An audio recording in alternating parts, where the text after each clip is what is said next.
Jewelry, by BDK, handmade magic in every hue, color in the beat, story in the line, art on your skin, let your spirit shine. Jewelry by BDK, bold, divine, crafted with love, one beat at a time. Wear your truth, let your style speak loud. This is jewelry by BDK. Stand strong, stand proud.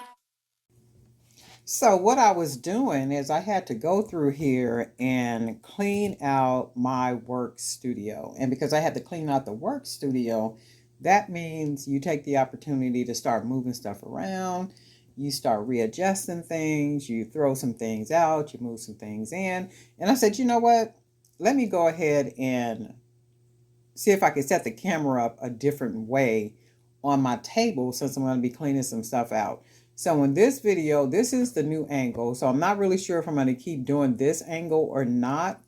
You guys let me know if you like this angle. If you don't like this angle, I'll go back to the original angle. And I think what I'm going to do is probably kind of go back and forth with the angles because I do like my older original angle a little bit better, but this one doesn't look too bad.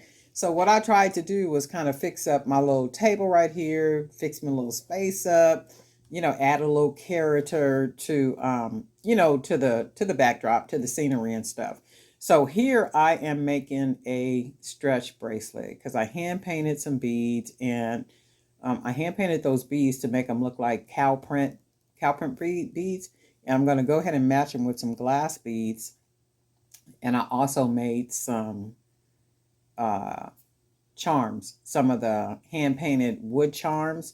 So I'm going to marry those charms with the bracelet. I'm also going to marry some of the store-bought charms with the bracelet as well, just to make a really chunky, busy, junket type bracelet. And that's what you see me doing here. And I really do like the way those cow prints came out. I usually use a different technique when I'm doing cow print beads, but I try something different. And I do like the way, this came out right here. So that's what I'm doing. I do still need to go get some stretch cord. For some reason, I haven't bought stretch cord. I know I've been saying that for the last couple of weeks, and I still ain't bought no stretch cord. Why, Darlene? I have no idea why I haven't ordered or went to the store and bought stretch cord. Because it'd be like, okay, I'm going to get some stretch cord. I'm going to stop off at Hobby Lobby, grab me some stretch cord, and then 1, 2, 3, right? I still haven't made it to Hobby Lobby for nothing, right? So I do need to get some because I am on my last spool of stretch cord. That's another thing too, because you guys know I use Stretch Magic, but I have reached out to the Stretch Magic company because I wanted them to sponsor more stretch cord. And the response that I got from them, I really wasn't pleased with the response that I got. It was like they want to do it, but on a limited type basis. So I'm like, I don't like that a whole lot. So what I'm going to do is seek out, I did go on Amazon to seek out a different brand of stretch cord, 1.5 millimeter. And the thing is, I want to buy it in spools. So I don't want to buy those little bitty small ones. I want to buy the bigger spools, so then that way I can, keep having like a lot of it on hand and I don't have to keep buying it every time I look around. So if you guys know a brand that's a really good brand for clear stretch cord, 1.5 millimeter and the 1 millimeter, because I do use the 1 millimeter, sometime to do sample pieces to show, what those would look like, that would be cool. And I could go ahead and try that brand out. Because my whole thing is, no, if I'm not going to get your support and I'm using your product, right, and I'm mentioning your product, no, something has to give. There has to be this even exchange of something. And that's like even in the video, sometimes I don't even mention brands of, things that I'm using, the products, and then mention the brand. Well, no, they're not paying me to mention them. So I don't even like to do that. Even like with water, like bottles of water, because I am on YouTube and it's a significant amount of subscribers and stuff. I don't even leave the label of the water on my bottles, like my water bottles, even when I'm out and about drinking water, because I take a bottle of water with me everywhere I go. And even when I buy water, right, I take the label off because nobody is paying me to be, doing that. And then the thing with that is if you got 50 subscribers, 100 subscribers, 1,000 subscribers, people just happen to believe that the product that you use must be a good product because you're using it, right? And generally, it's just what you prefer. It's just usually what you prefer. But my whole thing is I'm gonna find somebody else, another company, for to get that stretch cord from. But anyway, right here, I'm starting to add these handmade. They're hand painted too, wood charms to the bracelet, and I do know that they are there's some pretty big charms. These type of bracelets go really, really well stacked. You can put chain, thick chain, thin chain. You can do bangles. You can, just mix them up with a lot of stuff. And what happens with that is not a lot of stuff, but a lot of different bracelets. When you put this type of bracelet as the first bracelet on, and then you start stacking your bracelets, it gives room for those charms to hang nicely, right?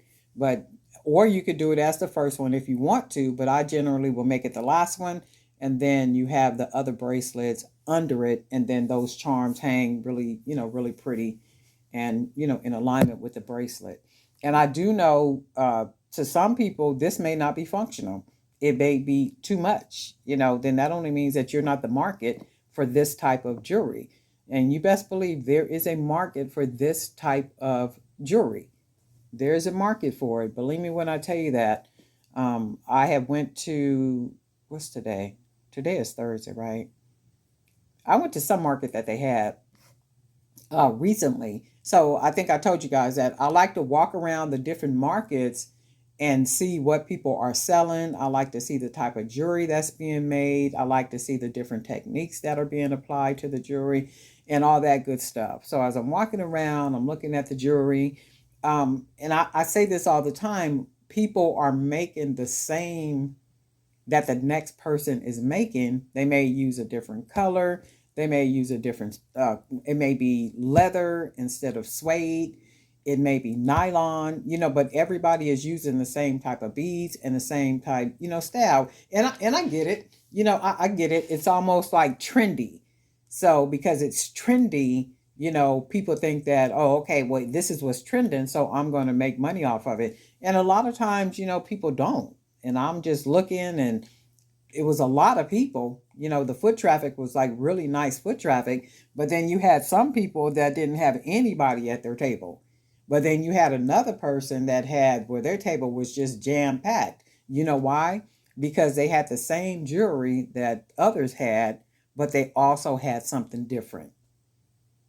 They also had something different. So that's why they had people at their table just kind of back and forth, and if I don't know. People just got to get it, and the lack of quality that I be seeing at these different places, and I'll be like, okay, coordinators and them must not be looking at people's product before they even come in, because some of the stuff is just, I'm like, you going home with all this. I don't be telling nobody that, but I sure be thinking that it's like you going home with all this stuff. Ain't nobody gonna buy none of this. Because if I see twisted wires, if I see wires that's not closed good, if I see a knot like where you've tied the bracelet and you've only tied it like one or two times, to me that don't look secure. That look like there's a possibility that can come apart, right? Or if you got jump rings and the jump rings look like they're really frail, like the really thin, cheap jump rings, and you got charms attached to a bracelet, well, those are more than likely are going to fall off. So when you're making those jump rings, you got to be sure to use that 16 gauge wire or thicker, because you don't want those falling off. I forget what it's almost like a split type something, but you can push them closed even more than the wire touching. I forget what that's called, but it's like a split close, I think, or something. But there's a way that you can do it, and you can even uh, take the jump ring and put the jump ring through the stretch cord while you are making the bracelet and not use a jump ring at all. Now, if you can make it that way and the charms will hang nicely, that's good stuff. And there's a way that you can make those jump rings where it's long enough and you make it using the wire and make that top part longer and wrap that wire around. But there's a way that you can do that too. So right here is the bracelet. So I'm going to go ahead and add, I like the way it's looking. So I'm going to go ahead and add some more charms. And my thought was that the red charms would look lovely here, matching with the brown and the white and that black. And also mixed with those charms like that. So I think this came out really, really nice. It does not need a third bracelet. So I just went ahead and made this one chunky bracelet. And I'm really, really kind of digging this. And I have been making pieces and stuff. I just haven't been recording. And sometimes you kind of get into that space where you just want to sit down, you want to record. And I listen to a lot of audiobooks in the sense of business and AI, really getting a lot into AI stuff and different coding stuff and just all kind of stuff. So I'm listening to a lot of audio things or watching webinars or doing that. And I can't have those things playing like in the background because it'll get me a copyright strike. So I don't be wanting to do that. And sometimes I just want to sit and create and listen or watch, like periodically hold my head up and look at something, if it's a webinar or something that I don't pay for. And I think I talked about that before. Sometimes you got to pay for some stuff. Everything can't be free, and I think that's a problem that's kind of running through the streets of creativity. People want everything for free or nothing. You want to pay a little bit of nothing or you just want it, or you just want it for free. I just don't get the mentality. But people will walk into anywhere else and pay $5, $6, $7,000 for a handbag, that has no value to it, if you ask me, or for a pair of shoes or something else. But when it comes to something else, they want it for free, or they don't want to give you. They want it for free, or they want to pay pennies for it. But I like the way this bracelet came out. I'm loving how all the charms are just kind of matching up. What my thought was right here is I wanted to add some coins.